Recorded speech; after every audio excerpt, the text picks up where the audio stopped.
ராசி நேயர்கள்,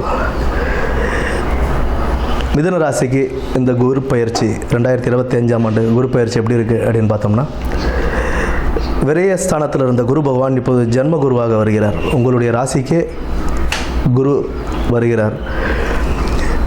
குரு ஜென்ம குருவாக வந்தாலும் குருவின் பார்வை, குரு பார்க்க கோடி புண்ணியம் சொல்லுவாங்க, குரு பார்க்க கோடி நன்மைகள். குரு 5ஆம் இடம், 7ஆம் இடம் மற்றும் 9ஆம் இடத்தை பார்வையிடுவதால் இந்த குரு பயிற்சி அவ்வளோ மோசமாலாம் இருக்காதுங்க. ஜென்ம குருன்றது நிறைய பேர் சொல்லுவாங்க, ஜென்ம குரு லைஃப்பில் ரொம்ப கஷ்டத்தை கொடுக்கும் செய்யும் அப்படின்னு. கிடையவே கிடையாது. அவருடைய பார்வைகள் நல்ல பார்வைகளாக இருக்கிறதுனால தொழிலில் நல்ல முன்னேற்றம் கொடுக்கும். தொழில் நல்ல முன்னேற்றம் கொடுக்கும். உங்களுக்கு தொழிலை கற்றும் கொடுக்கும். நீங்கள் கற்றுக்கிட்ட அந்த தொழிலில் நல்ல முன்னேற்றம் அடையலாம். ஏனோ தானோ நம்ம தொழில் செய்யாமல் தொழிலை நல்லபடியாக கற்றுக்கிட்டு அதில் நல்ல முன்னேற்றம் கொண்டு வரலாம். நல்ல அனுகூலமாகவே இருக்கும். அது குலதெய்வ வழிபாடு, குலதெய்வ வழிபாடு உங்களுக்கு இன்னும் நல்ல ஒரு சிறப்பை கொடுக்கும்.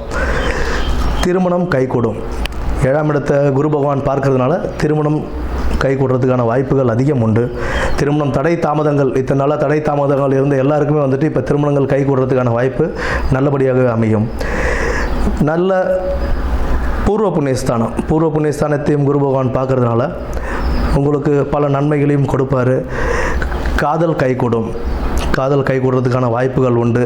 பட் காதல் கைகூடும் அப்படின்னா பெற்றோர்களின் ஆசீர்வாதத்தோடு செய்து கொள்வது இன்னும் சிறப்பு. குரு பகவானை பொறுத்த வரைக்கும் எப்படி அப்படின்னா, நம்மளுடைய குருமார்கள், நமக்கு சொல்லிக் கொடுத்த ஆசான்கள், அவங்களையும் பெற்றோர்களையும் வணங்கி நம்ம எந்தளவுக்கு பணிவோடு இருக்கோமோ அவங்கக்கிட்ட, அதுக்குண்டான பலன்கள் நமக்கு கைமேலேயே கிடைக்கும். குரு பகவான் 9ஆம் இடத்தை பார்ப்பது ஒரு நல்ல அமோகம். தொழிலில் ஒரு நல்ல முன்னேற்றம் கிடைக்கும்.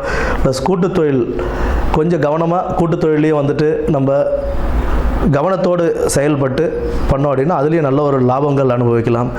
ஜென்மகுரு மெயினாக தொழிலில் ரொம்ப கவனமாக இருக்கணும். தொழிலில் பதவி உயர்வு, பணி உயர்வு இதெல்லாம் கிடைச்சாலுமே அதை நம்ம செய்யும்போது ரொம்ப கவனத்தோடு செய்யணும். ஏதாவது சிறிய தவறு ஏற்பட்டாலும் அதுக்குண்டான பலன்கள் அதிகமாக நம்ம பார்க்க வேண்டியதாக இருக்கும்.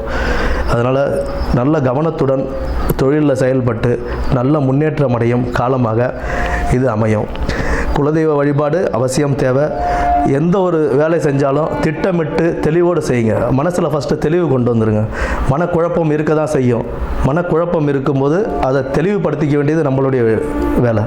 அது நம்ம நல்லபடியாக தெளிவுபடுத்திக்கிட்டு செய்கிற வேலையை திட்டமிட்டு நம்ம செஞ்சோம் அப்படின்னா இந்த காலம் நமக்கு பொற்காலமாகவே அமையும்.